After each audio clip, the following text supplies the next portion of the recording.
મહાભારત એક એવું મહાકાવ્ય છે જે નાની નાની વાર્તાઓ દ્વારા જીવનમાં અમૂલ્ય બોધ આપી જાય છે. વિચારો, તમારો જ કોઈ ભાઈ બંધુ કે સ્નેહી સ્વજન તમને ઝેર આપી અને તમારી હત્યા કરવાનો પ્રયાસ કરે તો? જી, આવી જ કોઈ ઘટના ભીમના જીવનમાં બને છે. તેમનો પિતરાઈ ભાઈ દુર્યોધન તેમની હત્યા કરવાના ઈરાદે તેમને ઝેર આપી અને ગંગા નદીમાં ફેંકી દે છે. અહીંયાથી વાર્તા આખો નવો વળાંક લે છે. ભીમ છે એ મૃત્યુલોકમાં જવાને બદલે નાગલોકમાં પહોંચી જાય છે અને 10,000 હાથીઓનું બળ મેળવી અને પરત ફરે છે. જ્યારે વિરોધીઓ તમને પછાડવાનો પ્રયાસ કરતા હોય ત્યારે તમે વધુ શક્તિશાળી બનો છો. આવો જ કંઈક ઉપદેશ આપતી મહાભારતમાંથી એક કથા આજે આપણે જોઈએ.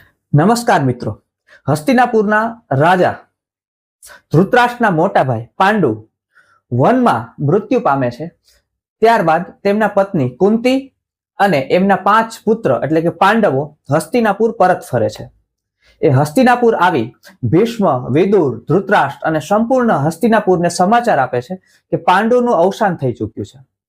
ધૃતરાષ્ટ્ર, ભીષ્મ, વિદુર સહિત સંપૂર્ણ હસ્તિનાપુર છે એ શોકમગ્ન થાય છે અને શ્રદ્ધાપૂર્વક શાસ્ત્રોમાં વર્ણન છે એ પ્રમાણે પાંડુ રાજાની શ્રાદ્ધ વિધિ કરે છે અને કુંતી તેમજ તેમના 5 પુત્રોને હસ્તિનાપુરના મહેલમાં પ્રવેશ કરાવે છે. અને એ જ સમયે હસ્તિનાપુરમાં વેદ વ્યાસજીનું આગમન થાય છે.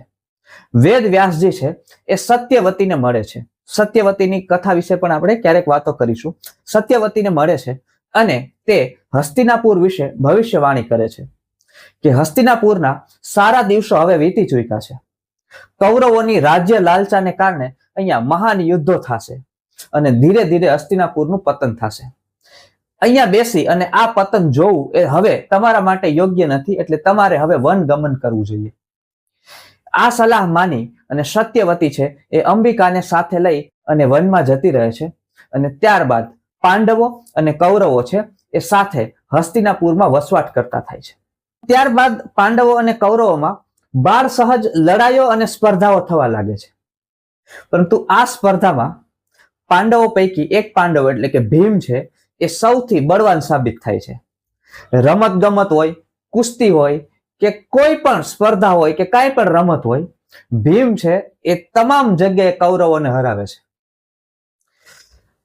કૌરવો છે એ નદીમાં નાતા હોય તો ભીમ છે એ આમ 10 કૌરવોને બાથમાં ભીડી અને પાણીમાં રગદોડી નાખે. 5-7 કૌરવોને આમ પકડી અને એકબીજાને અંદરો અંદર ભટકાડે. કૌરવો છે એ વૃક્ષ ઉપર ચડી અને ફળ ફૂલ તોડતા હોય તો ભીમ છે વૃક્ષના આમ રગદોડીને બધાને નીચે પાડે. તો આ રીતના આ જે લડાઈ હોય છે એ બાળ સહજ હોય છે. એમાં કોઈ પ્રત્યે દ્વેષ વગેરે હોતો નથી. પરંતુ દુર્યોધન છે એમના મનમાં દ્વેષ જાગૃત થાય છે અને એમને સમજાય છે કે ભવિષ્યમાં રાજ્ય માટે જ્યારે યુદ્ધ થશે ત્યારે આ ભીમ છે એ આપણને જીતવા દેશે નહીં. તો ભવિષ્યના યુદ્ધને જીતવું હોય તો ભીમની હત્યા કરવી એ જરૂરી છે. અને એ ભીમની હત્યા કરવા માટે એક કાવતરું બનાવે છે. અને એક કાવતરામાં એ શું કરે છે કે પાંડવોને કહે છે કે ચાલો આપણે બધા છે ને જંગલમાં એક સરસ મજાના સ્થળ ઉપર ક્રીડા કરવા જઈએ, ફરવા માટે જઈએ, આનંદ કરવા માટે જઈએ.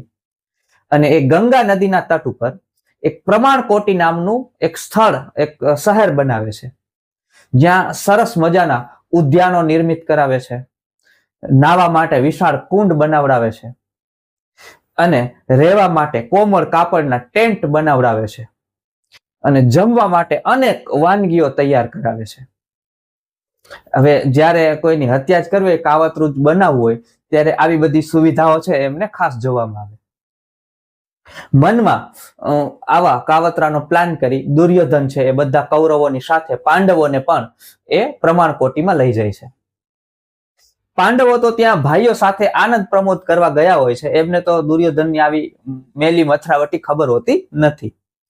પણ દુર્યોધન છે એ બધા માટે ખાસ ભોજન બનાવડાવે અને એમાં ભીમ માટે જે ભોજન બનાવ્યું હોય એમાં કાલીકૂટ નામનું ઝેર ભેળવી દે અને આ ઝેરયુક્ત ખોરાક છે એ ભીમ ગ્રહણ કરે છે. ભીમ ખૂબ મોટા પ્રમાણમાં ખોરાક ગ્રહણ કરી અને પછી બધા પાંડવો અને કૌરવો છે એ કુંડમાં નાવા પડે છે. ખૂબ બધી ક્રીડા કર્યા બાદ ભીમને થોડું માથું ભારે લાગે છે અને થાકેલો હોવાનો અનુભવ થાય છે. એટલે એ એમના ભવનમાં જઈ એક ખૂણામાં સૂઈ જાય છે અને એ ઝેરની અસરને કારણે બેભાન અવસ્થામાં જતો રહે છે.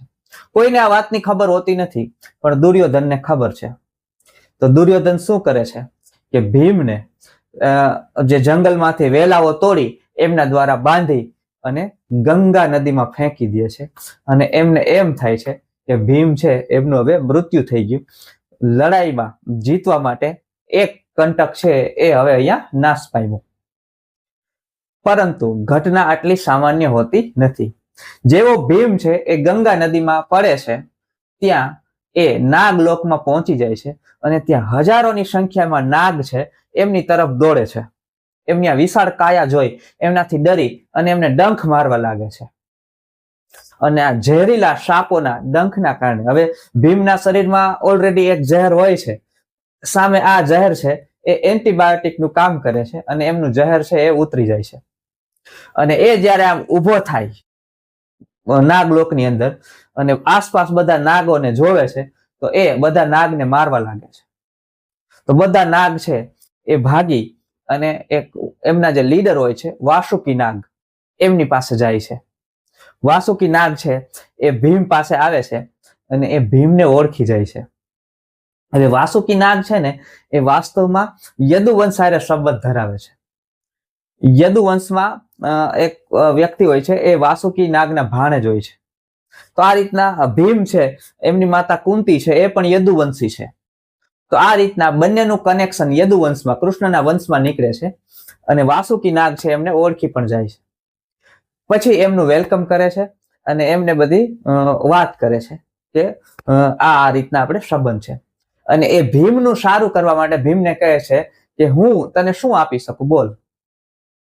તો ખૂબ ચર્ચા વિચારણાને અંતે એ નક્કી કરે છે કે આપણા નાગલોકમાં એક દિવ્ય પીણું છે. ભીમ જેટલું એ પીણું વધુ પીશે એમ એ વધુ શક્તિશાળી બનશે. તો ભીમ છે એ 8 કુંડ જેટલું એ પીણું પી જાય છે અને પછી એમના મધમાં સૂઈ જાય છે. નાગલોકમાં આ ઘટના બને છે.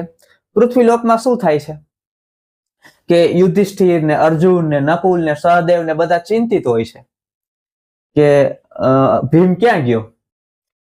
દુર્યોધનને તો ખબર હોય છે, તો એ બધાને કહે છે કે કદાચ ભીમ છે એ આગળ જતો રહ્યો હશે, ચાલો આપણે પણ હવે હસ્તિનાપુર જઈએ. એમ કરી અને બધા હસ્તિનાપુર જતા રહે છે. યુધિષ્ઠિર છે એ હસ્તિનાપુર પહોંચી અને સીધો એમની માતા કુંતી પાસે જાય છે અને પૂછે છે કે ભીમ અહીંયા આવ્યો છે. તો કુંતી પૂછે શું થયું, ના અહીંયા તો નથી. તો એને બધી વાત કરી કે હવે આ રીતના હતા, પરંતુ આવવાના સમયે અમને ભીમ ક્યાંય દેખાતો નથી. હવે અમને શંકા પડે છે કે કોઈ ષડયંત્ર કરી અને એમને કોઈ હત્યા કરી નાખી હોવી જોઈએ.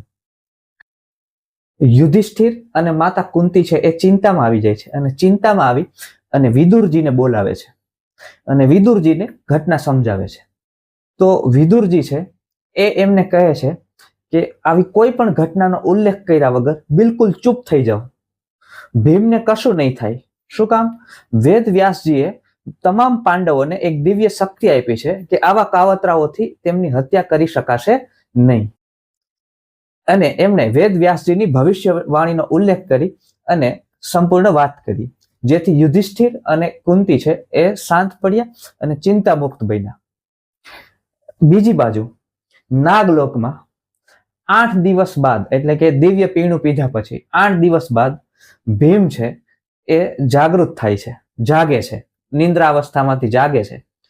અને ત્યારબાદ સ્નાનાદિ કરી અને વાસુકી નાગની રજા લઈ અને ફરીથી પૃથ્વી લોકમાં આવે છે અને હસ્તિનાપુર આવે છે. એમને જોઈ યુધિષ્ઠિર અને કુંતી છે એ ખૂબ જ આનંદિત થાય છે. પરંતુ દુર્યોધન છે એમને થાય છે કે હવે બધા ખુલાસા થશે અને મારું આવી બન્યું. પરંતુ યુધિષ્ઠિર પાસે જ્યારે ભીમ જાય છે, સંપૂર્ણ વિગત યુધિષ્ઠિર એમને પૂછે છે. ભીમ બધી વાત એમને કહે છે. પછી યુધિષ્ઠિર એમને કહે છે કે આ વાત ક્યાંય કરવાની નથી, બિલકુલ ચૂપ થઈ જવાનું છે અને શાંતિથી જે બને છે ઘટનાઓ એ જોવાની છે. પરંતુ ત્યારબાદ બધા પાંડવો છે એ થોડા સાવચેત થઈ જાય છે. એમને ખબર પડી જાય છે કે હવે રાજ્યને નિષ્કંટક બનાવવા માટે દુર્યોધન છે એ આવા ષડયંત્રો કરી અને આપણી હત્યા કરશે. ત્યારબાદ એક વખત ભીમની હત્યા કરવા માટે એણે ફરીથી ભોજનમાં કાલીકૂટ નામનું ઝેર ઉમેર્યું, પરંતુ હવે આ નાગલોકમાં દિવ્ય પીણું પીધા પછી ભીમના શરીરમાં એક વૃકોદર નામનો અગ્નિ પ્રજ્વલિત થઈ ચૂક્યો હતો. એટલા માટે આવા ઝેરે એમને અસર કરી નહીં અને ભીમ છે એ ફરીથી બચી જાય છે. તો આ રીતના દુર્યોધનના તમામ કાવતરાઓ નિષ્ફળ જાય છે અને અંતે મહાભારતના યુદ્ધના અંતે ભીમ છે એ દુર્યોધનનો વધ કરે છે.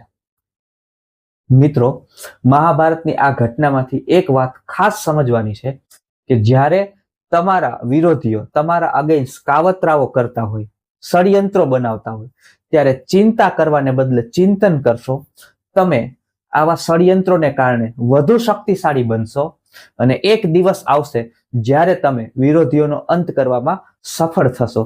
ત્યાં સુધી શાંત ચિત્તે પોતાને અપગ્રેડ કરવા ઉપર જરૂર ધ્યાન આપો. તો આવી વાર્તાઓ જો તમને પસંદ હોય તો આ વિડીયોને લાઈક કરો અને ચેનલને સબસ્ક્રાઇબ કરો. મહાભારતમાંથી ભવિષ્યમાં આવી સરસ મજાની વાર્તાઓ ફરી લઈને આવીશ. જય શ્રી કૃષ્ણ.